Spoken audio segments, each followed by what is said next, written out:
Very good morning. You're watching Breakfast with John Kay and Susanna Reid. Lots to come on the programme this morning. We're going to be discussing Google's attempt to topple the iPhone. Also going to be catching up with a teenager who refused to have a heart transplant against doctor's advice, took her hospital to court and then changed her mind and had the life-saving operation. We'll let you know how she's getting on.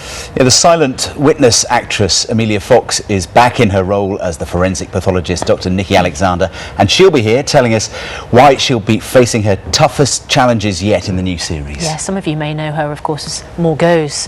And Arlene Phillips will be on the sofa after 9 o'clock to tell us why ballroom is out and street dancing is in. But at 6:30, first our main story, and much of the UK will be blanketed by snow today, if it's not already, as the cold weather tightens its grip. This seems to have got you going this morning, this idea of a meat-free Monday on the text and emails, somebody suggesting some other eco-friendly versions, a TV-free Tuesday, a wash-free Wednesday, and maybe a fly-free Friday, all to help the environment. Oh, a fly-free, Fly-free. Don't fly on a Friday. Yeah. Don't free the flies. Yeah, exactly.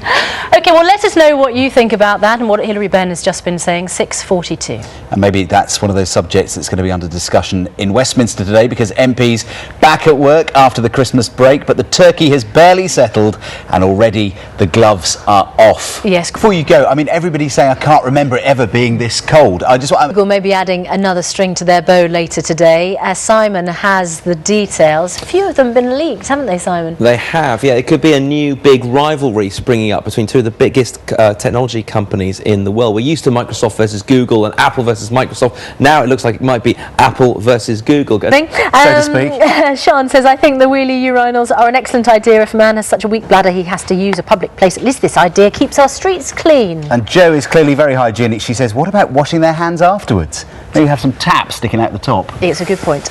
Just approaching 8 o'clock, time to get the news where you are. We'll see you in a moment. From Leeds.